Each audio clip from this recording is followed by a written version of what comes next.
नमस्कार, आपकी खबर आपका फायदा में आपका स्वागत है और मैं हूं मृत्युंजय कुमार झा। अगर आपके मोबाइल पर कोई मैसेज आए, इसको जरा आप गौर से सुनिए। अगर आपके मोबाइल पर कोई मैसेज आता है जिसमें बिजली बिल नहीं भरने का कनेक्शन काटने की चेतावनी दी गई हो तो बिल्कुल ना घबराएं, क्योंकि ये फ्रॉड का एक नया तरीका है। आपका बिजली कनेक्शन कटने वाला नहीं है, बल्कि ये फ्रॉड का एक नया तरीका है। ताज़ा मामला मुंबई से है, जहां ऐसे ही एक फ्रॉड के जरिए एक बुजुर्ग के खाते से ठगों ने 10 लाख रुपए उड़ा दिए। अगर आपको बिजली बिल, कैशबैक, गिफ्ट वाउचर या किसी ऑफर के लिए कोई मैसेज आए तो सजग हो जाइए। एक जिम्मेदार चैनल होने के नाते हम ठगी के हर नए तरीके से आपको आगाह करेंगे ताकि आप अगली बार इसका शिकार ना हो। आज हम तेजी से फैल रहे इस तरह के फ्रॉड का पूरा पोस्टमार्टम करेंगे, बताएंगे कि कैसे जालसाज इस तरह की ठगी को अंजाम देते हैं। साथ ही एक्सपर्ट से इन जालसाजों से बचने के उपायों पर भी डिटेल में चर्चा करेंगे। लेकिन उससे पहले देखिए ये खास रिपोर्ट।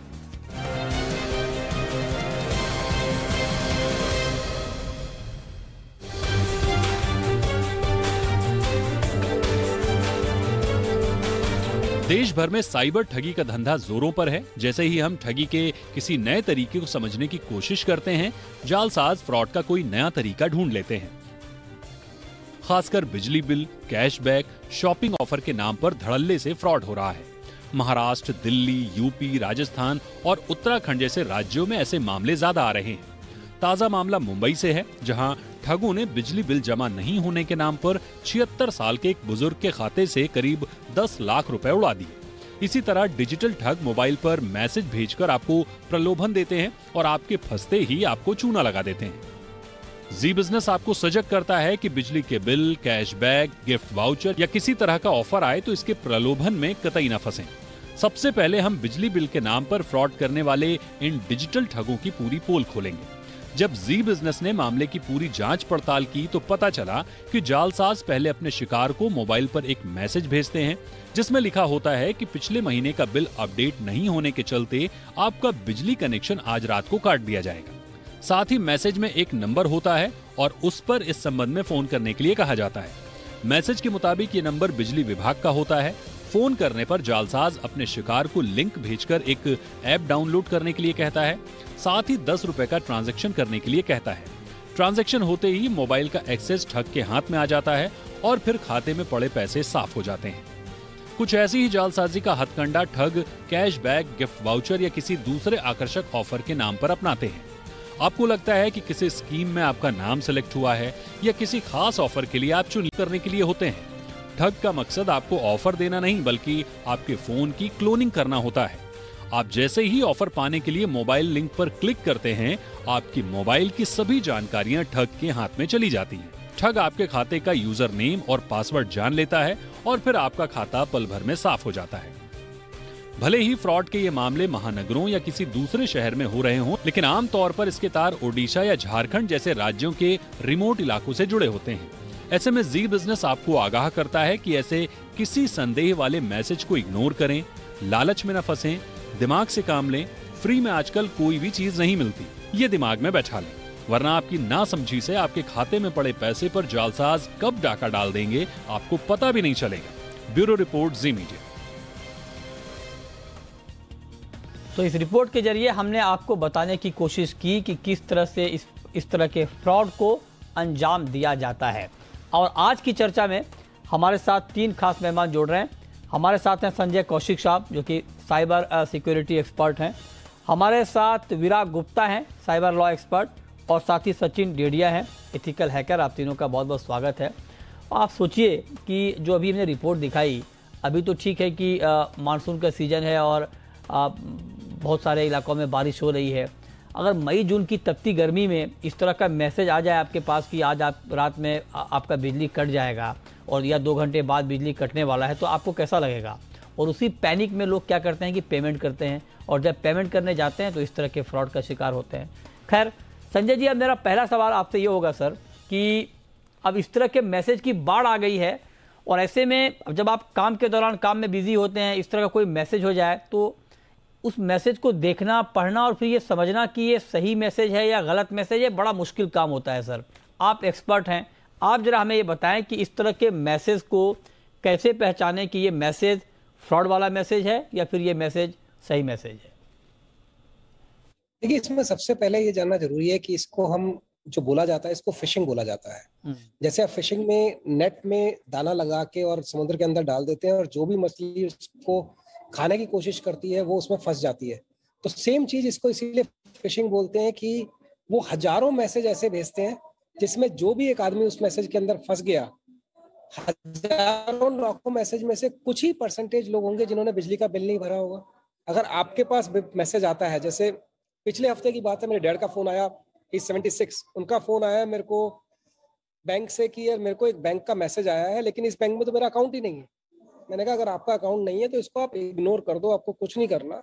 पर बीइंग द एज और समथिंग ही वेंट टू, वो चले गए अपना बैंक और बैंक जाके दिखाया तो बैंक वालों ने बोला ये सब फेक है, इसको कुछ नहीं करना।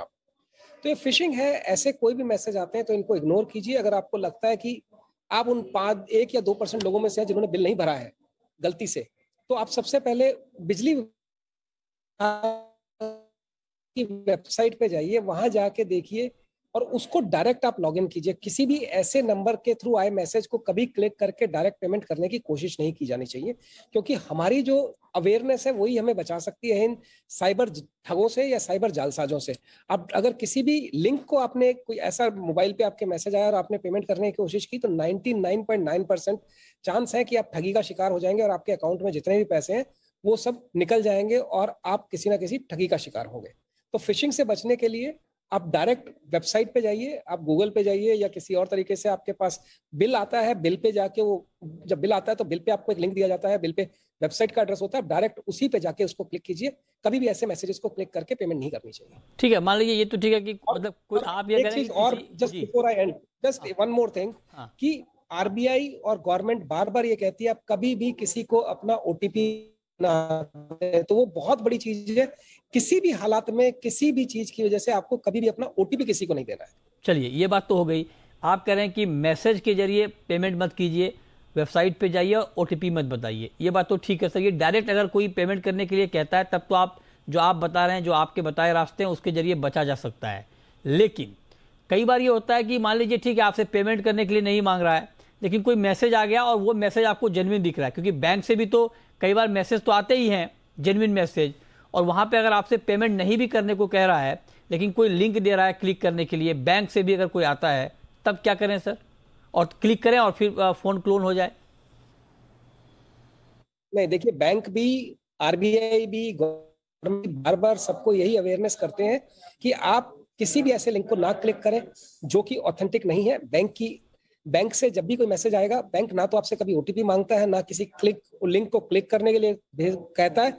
आपको बार बार बैंक से मैसेज आते हैं कि हम आपसे कोई ऐसी चीज नहीं मांगते हैं। तो ये ध्यान रखिए, कभी भी ना आपका बैंक, ना बिजली विभाग, ना ही कोई सरकारी विभाग आपसे कभी कोई ऐसी इंफॉर्मेशन नहीं मांगेगा, ना आपको कोई लिंक क्लिक करने के लिए कहेगा। ओके, ठीक है संजय जी। तो ये आपकी राय है, मतलब कुल मिलाकर आप ये कह रहे हैं किसी भी अननोन मैसेज पे आप क्लिक ना करें, इसके ऊपर आप पूरा ध्यान दें। ठीक बात है। अब सचिन जी, मैं आपसे पूछना चाहता हूं, क्योंकि हमने ये सुना, या पता नहीं आप ज़्यादा बेहतर बता पाएंगे, कि फ़ोन की क्लोनिंग हो जाती है। क्या ये वाकई क्लोनिंग हो जाती है? क्लोनिंग करना इतना आसान है? और अगर है तो इससे कैसे बचा जाए? जी बिल्कुल, फ़ोन की क्लोनिंग होती है। जैसे सिम क्लोनिंग हो रही है, ऐसे फ़ोन की क्लोनिंग होती है। और जो हैकर्स है वो आजकल फ़ोन को ही क्लोन करने को बोलते हैं, मतलब करने की ट्राई करते हैं। क्योंकि एक बार अगर आपका फ़ोन क्लोन हो गया तो उसमें आपका पर्सनल डेटा भी आ जाता है, फ़ोटोज़, वीडियोज़, मैसेजेस, और मोस्ट इम्पॉर्टेंटली हमारा फाइनेंशियल डेटा भी आ जाता है, जैसे जीपे का हो गया।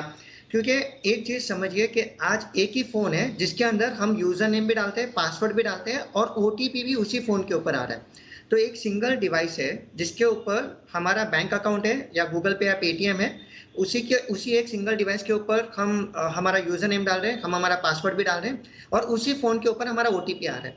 तो हैकर्स पॉइंट ऑफ व्यू से ये एक अच्छा एक चांस होता है कि एक डिवाइस को हैक कर दीजिए, तो अगर वो फ़ोन क्लोन हो गया तो हमें सारा डेटा मिल जाता है। क्लोन करने के 2-3 तरीके होते हैं। एक एनीडेस्क नाम का जैसे एक सॉफ्टवेयर आता है जिसके थ्रू हमें फोन पूरा मिरर इमेज की तरह दिखता है कि उस फोन के ऊपर क्या चल रहा है अभी वो हम देख सकते हैं। दूसरे 2-3 स्पाई एप्लीकेशंस आते हैं जो हम फोन के अंदर डाल देते हैं। जब भी शादी के टाइम पे बहुत मतलब मैरिज प्रपोजल्स मतलब हमें देखना है कि सामने वाला व्यक्ति क्या कर रहा है, even from hackers point of view, तो स्पाई एप्लीकेशंस आते हैं जो फोन के अंदर डाल देते हैं, जो छुप जाते हैं। ऐसे स्पाई एप्लीकेशंस है जो फोन के अंदर डालने के बाद छुप जाते हैं, डैशबोर्ड के ऊपर नहीं दिखते और बैकएंड में रन होते हैं और हमारे फोन का पूरा data including OTP, including banking passwords सामने वाले हैकर्स को मिलते रहते हैं। तो ऐसे 2-3 तरीके हैं जिसके थ्रू फोन क्लोन होते हैं और ये हैकर्स जो है वो एक कदम आगे बढ़ रहे हैं कि जैसे अगर आप देखोगे ये इलेक्ट्रिसिटी का जो एसएमएस आया है ये इतनी चालाकी से भेजा है कि इन्होंने एसएमएस के अंदर अगर आपने थोड़े सैंपल्स देखे होंगे तो उसमें अंदर उन्होंने लिंक नहीं दी है। अच्छा। क्योंकि हम आगाह करते हैं कि लिंक के ऊपर टिक नहीं करना है, ये नहीं करना है, वो नहीं करना है। तो अब ये भी एक इम्प्रोवाइजेशन पे डाल रहे हैं कि हम एसएमएस में लिंक नहीं देंगे, हम उनसे कॉल करवाएंगे और कॉल कराने के बाद थोड़ी सहानुभूति, थोड़ा रिलीफ देने के बाद फिर हम उनसे ये डाउनलोड करवा देंगे। कोई स्पाई एप्लीकेशन डाउनलोड हो गया या एनीडेस्क नाम का सॉफ्टवेयर डाउनलोड हो गया। अच्छा। मेन मुद्दा मॉडस ऑपरेंडी एंड में यही है, या तो लिंक भेज के या तो कॉल करके फोन को क्लोन किया जाए, क्योंकि एक ही फोन के अंदर आज हमारा सारा फाइनेंशियल डेटा इंक्लूडिंग ओटीपी और बैंकिंग पासवर्ड डाले जा रहे हैं। अच्छा, तो आप ये कह रहे हैं कि हाँ क्लोनिंग होती है और इसी के जरिए आपके साथ फ्रॉड होता है। लेकिन अब विराग गुप्ता जी, चूंकि आप साइबर लॉ के एक्सपर्ट हैं सर, इस तरह की क्लोनिंग इतनी आसानी से हो जाती है जैसे कि अभी हमारे एक्सपर्ट बता रहे हैं, तो इस तरह की क्लोनिंग को रोकने के लिए इसकी जिम्मेदारी मतलब किसकी बनती है? क्या ये जो सॉफ्टवेयर डेवलपर हैं, मान लीजिए, क्या एंड्रॉयड के लिए गूगल की जिम्मेदारी है या iOS के लिए एप्पल की जिम्मेदारी है कि आप कम से कम इतना मजबूत तो बनाएं कि इतनी आसानी से क्लोनिंग ना हो पाए?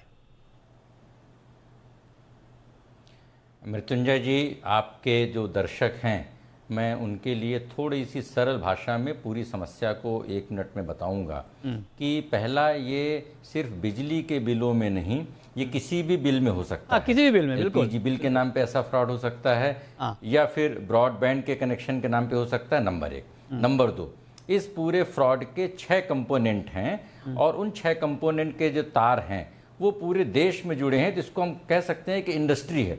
जैसे एक ऑटोमोबाइल की फैक्ट्री होती है और उसकी एक एंसिलरीज होती हैं, इसी तरीके से इस फ्रॉड की पूरी एक इंडस्ट्री है और उस इंडस्ट्री के जो कंपोनेंट हैं, सबसे पहला कंपोनेंट है कि आपका डेटा मार्केट में बिकता है।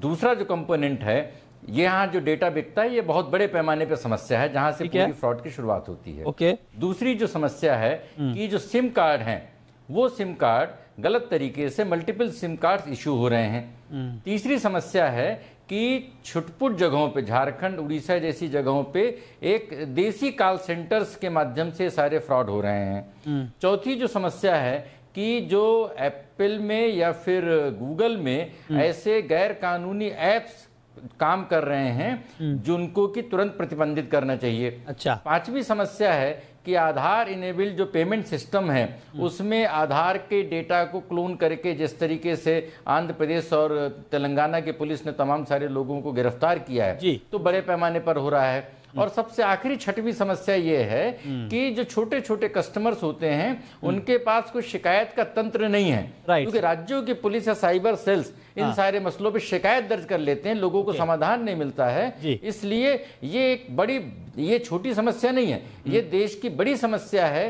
और डिजिटल में जो सब कुछ डिजिटल हो रहा है, तो इसको निपटने के लिए सब ठीक करने की जरूरत है। अब संजय कौशिक जी, अब अगला सवाल मेरा आपसे ये होगा कि क्या हमारे पास, हमारे मोबाइल में कोई ऐसा तरीका है क्या, जैसे हम कंप्यूटर में, लैपटॉप में करते हैं कि कोई एंटीवायरस आपने डाल दिया या कोई ऐसा ऐप कि जिसके जरिए आपकी मोबाइल की आसानी से क्लोनिंग कोई ना कर पाए? देखिए, एंटीवायरस कुछ आते हैं जो आप अपने मोबाइल में डाल सकते हैं, पर उससे भी ज्यादा जरूरी जो काम है वो ये है कि आप कोई भी अनअधिकृत ऐप, या कि जो ऐप आपको iOS, एप्पल या गूगल प्ले स्टोर जो बताते हैं कि ये ऐप ठीक नहीं है या ये खतरनाक है या इनसे डाटा चोरी होता है, और एप्पल और गूगल दोनों समय समय पे एडवाइजरी निकालते रहते हैं, तो ऐसे कोई भी ऐप आप अपने फोन पे डाउनलोड ना करें। तो अवेयरनेस ही बचाव है, इसमें और कोई तरीका नहीं है। अगर आपके साथ ऐसा कोई हादसा हो जाता है तो एक नंबर है इंडिया का जिसको हम बोलते हैं 155260, जिसपे आप रिपोर्ट कर सकते हैं और एक पोर्टल है cybercrime.gov.in, जिसपे आप कोई भी ऐसी क्रिमिनल एक्टिविटी होती है जिससे आपका पेमेंट कहीं चला गया है और फ्रॉड हुआ है, तो आप इन पे रिपोर्ट कर सकते हैं, जहां से कि आपका पेमेंट आपको गवर्नमेंट या पुलिस उस पर एक्शन लेती है और आपको पेमेंट वापसी दिलाने की पूरी कोशिश की जाती है। पर आसान तरीका यही है कि कोई भी आप ऐसा अनधिकृत ऐप अपने फोन पे डाउनलोड ना करें जिससे कि आपका कोई डाटा या कोई आपका पैसा आपके फोन से निकल जाए। और दूसरा एक और तरीका ये है कि आप दो चीज और है जो ध्यान रखने वाली है। एक, कभी भी फ्री वाईफाई पे, जहां भी आपको फ्री वाईफाई मिलता है, फ्री वाईफाई पे आप कभी भी अपना फाइनेंशियल ट्रांजैक्शंस ना करें, और अगर पॉसिबल हो तो फाइनेंशियल ट्रांजैक्शंस के लिए एक अलग मोबाइल रखा जाए और नॉर्मल ट्रांजैक्शंस और नॉर्मल सोशल मीडिया के लिए एक अलग मोबाइल फोन रखा जाए। ये दो चीजें बहुत इंपॉर्टेंट। ठीक है, ये जो आपने फ्री वाईफाई वाली बात कही, ये बात बहुत सारे लोगों ने कही है, लेकिन इसी पर एक छोटा सवाल सचिन जी मैं आपसे पूछना चाहता हूं कि मान लीजिए कोई एयरपोर्ट पे है या कोई किसी मॉल में है, तो क्या वहां पर भी फ्री वाईफाई इस्तेमाल नहीं करना चाहिए? क्योंकि वो तो बड़ा ही सिस्टमेटिक तरीके से मैनेज होता है, एयरपोर्ट वाला वाईफाई, या किसी मॉल में आप हैं वहां भी नहीं करें? जी, वाईफाई का जैसे हो सके, जैसे साइबर एक्सपर्ट भी बता रहे थे कि फ्री में आजकल कुछ मिलता नहीं है, तो कोई ना कोई डेटा तो लेगा ही। बट ये मान के चल सकते हैं कि एयरपोर्ट, आपकी बात भी सही है कि एयरपोर्ट के वाईफाई ज़्यादा सुरक्षित है एज कम्पेयर टू ऐसे किसी मॉल के या किसी कैफे के या समथिंग, क्योंकि एयरपोर्ट अपनी वाईफाई की काफ़ी अच्छी सिक्योरिटी देखते हैं। और मुझे नहीं पता, लेकिन उतनी लेवल की सिक्योरिटी अगर कोई मॉल या कैफे भी देखता होगा कि नहीं देखता होगा। तो बट जितना हो सके हम तो यही ट्राई करते हैं, यही बोलते हैं कि हो सकेगा तो अपना खुद का हॉटस्पॉट, जैसे हमने देखा होगा पिछले शोज में भी हमने बताया था कि चार्जिंग के थ्रू भी आजकल जो चार्जिंग पॉइंट्स भी होते हैं उसके थ्रू भी डेटा निकाला जा रहा है। ठीक है करके, तो जब उस एक्सटेंट तक अगर लोग पहुंच रहे हैं आपका डेटा लेने के लिए, तो वाईफाई तो एक काफी अच्छा मीडियम है कि आपका एटलीस्ट काफी सारे लोगों का डेटा हमें मिल सकता है। तो हैकर्स हमेशा यही देखते रहते हैं कि कोई फ्री वाईफाई पे अगर हम अच्छी तरह से आ जाए जहाँ पे 20-25 लोग हो, हम उनका इकट्ठा ही डेटा उठा सकते हैं कि नहीं। राइट, एयरपोर्ट के वाईफाई तो ज्यादा करके सुरक्षित लगते हैं एज कम्पेयर टू हमारे कैफे या किसी और केस जी। अब विराग गुप्ता जी, एक ठीक है, ये सारी चीजें तो हैं कि कैसे आपको बचना है, किसकी जिम्मेदारी है, लेकिन मान लीजिए किसी के साथ फ्रॉड हो जाए, बहुत सारे लोगों के मैसेज आते हैं, फोन आते हैं कि उनके साथ ऐसा फ्रॉड हो गया। अगर मान लीजिए फ्रॉड हो जाता है, पैसे चले जाते हैं, तो क्या उस पैसे की रिकवरी की कोई कानूनी गुंजाइश है? क्या कोई रास्ता ऐसा जिसके जरिए आपको लगता हो कि हाँ आपको पैसा वापस मिल सकता है अगर चला गया है तो खाते से? देखिए हमारे पूर्व वक्ता ने, उन्होंने एक हेल्पलाइन नंबर बताया और एक पोर्टल बताया जहां पे कंप्लेंट की जा सकती है। लेकिन कानून के बारे में 3 दिक्कतों को समझिए। पहली दिक्कत तो ये है कि अगर हमारी गलती से कोई नुकसान हुआ है तो उसकी भरपाई कोई नहीं करेगा, क्योंकि आपने खुद उसमें गलती की, आपकी तरफ से गलती है।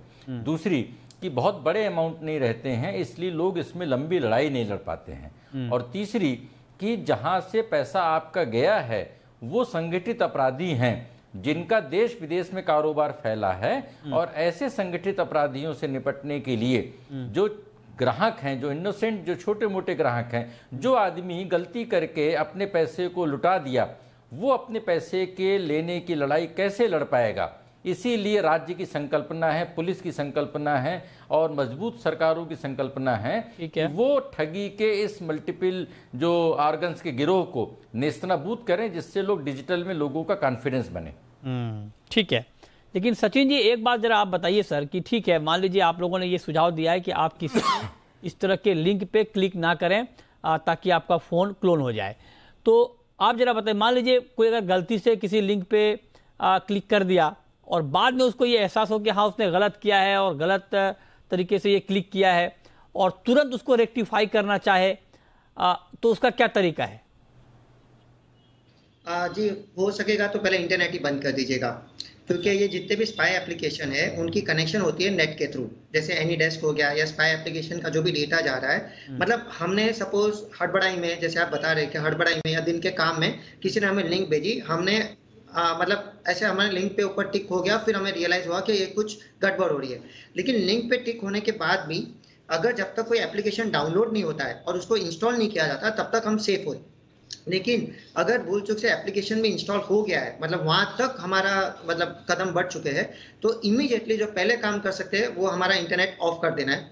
हो सकेगा तो मोबाइल भी हमें एरोप्लेन मोड पे डालना होगा, बट तकलीफ ये बात की है कि इंटरनेट बंद करने के बाद जो हमारे बैंकिंग एप्लीकेशन से अगर किसी और डिवाइस के थ्रू उनके पासवर्ड चेंज कर सकते हैं, या तो फिर बैंक का अगर टोल फ्री नंबर है और हमें ये नोटिस करना है कि हमें कोई एसएमएस आ रहा है कि नहीं, किसी भी फ्रॉडुलेंट ट्रांजैक्शन का एसएमएस आ रहा है कि नहीं। क्योंकि बहुत सारे टाइम पे ऐसे होता है कि जब हमें एसएमएस आता भी है, हमें ये नहीं पता कि कॉल किसको करना है। क्योंकि इंडिया में बहुत सारे लोगों के पास कॉन्टैक्ट नंबर्स तो 500 होते हैं एक मोबाइल के अंदर, मतलब अपने मोबाइल फोन के अंदर 500 ज्यादा कॉन्टैक्ट नंबर्स होंगे, बट बैंक का टोल फ्री नंबर नहीं होगा जहां हमारा मेहनत का पैसा है। और एक चीज है, जैसे आपका जो फ्रॉड है, ये जो 10 लाख रुपए का फ्रॉड हुआ है, हम सारे व्यक्ति को वही बोलते हैं कि मोबाइल बैंकिंग में, स्पेशली मोबाइल बैंकिंग में इतना बड़ा बैलेंस नहीं रखना है जितना आप, मतलब ऐसा कोई बैंक अकाउंट रखिए जितना आपका लॉस सहन करने का कैपेसिटी हो। क्योंकि हमने तो थोड़े बहुत फ्रॉड में तो ऐसे भी देखे हैं कि मोबाइल बैंकिंग का एक्सेस लिया है, एफडी को रिन्यू किया है, मतलब प्री मैच्योर विड्रॉल किया गया है, ओके, और प्री मैच्योर विड्रॉल करने के बाद बैलेंस आता है सेविंग्स में, और उसके बाद पैसे विड्रॉ किए गए।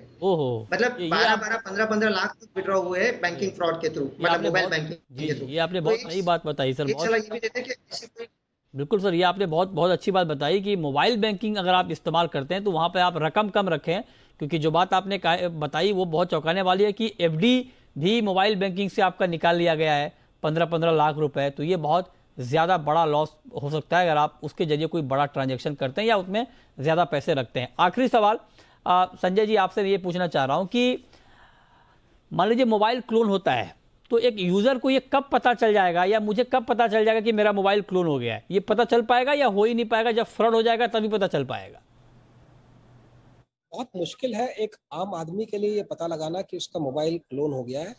उसका एक सबसे बड़ा और सबसे आसान तरीका ये है कि अगर आपकी बैटरी बहुत जल्दी ड्रेन हो रही है बगैर फोन यूज किए, तो इसका मतलब कोई ना कोई एप्लीकेशन बैकएंड में चल रही है जिसकी वजह से आपका डाटा बाहर जा रहा है, तो आपका मतलब मोबाइल क्लोन हुआ है। तो ये एक इंडिकेशन हो सकता है। दूसरा, अगर आपके बैंक से पैसे जा रहे हैं तो आपके पास इमीडिएटली एसएमएस आता है। इसमें एक और चीज बताई जाती है कि बहुत इंपॉर्टेंट है कि आप डेबिट कार्ड को अपने सेविंग अकाउंट को कभी बहुत कम यूज कीजिए और ज्यादा से ज्यादा आप यूज कीजिए अपने क्रेडिट कार्ड को, क्योंकि क्रेडिट कार्ड में आपकी लायबिलिटी बहुत लिमिटेड होती है और आप 90 दिन तक उसका डिस्प्यूट रेज कर सकते हैं, और 90 दिन के अंदर अंदर अगर आपने कंप्लेंट भी कर दी है तो आपको डिस्प्यूट करने के बाद आपको पैसा, हो सकता है अगर आपने ओटीपी नहीं दिया, आपकी गलती नहीं है, तो आपको वो पैसा नहीं देना पड़ेगा बैंक को। तो क्रेडिट कार्ड को यूज करना ज्यादा समझदारी का काम है, बजाय आप डेबिट कार्ड या सेविंग अकाउंट से आप पैसे यूज करें। जी चलिए, ये कुछ महत्वपूर्ण सुझाव हैं और हमारी कोशिश ये है कि हम आपको ये बता पाएं कि आप इस तरह के फ्रॉड से कैसे बच सकते हैं। बहुत शुक्रिया संजय जी आपका, विराग गुप्ता जी आपका और सचिन जी आपका हमारे साथ इस खास चर्चा में जुड़ने के लिए और डिटेल में हमारे ऑडियंस को बताने के लिए कि इस तरह के फ्रॉड से आप कैसे बच सकते हैं।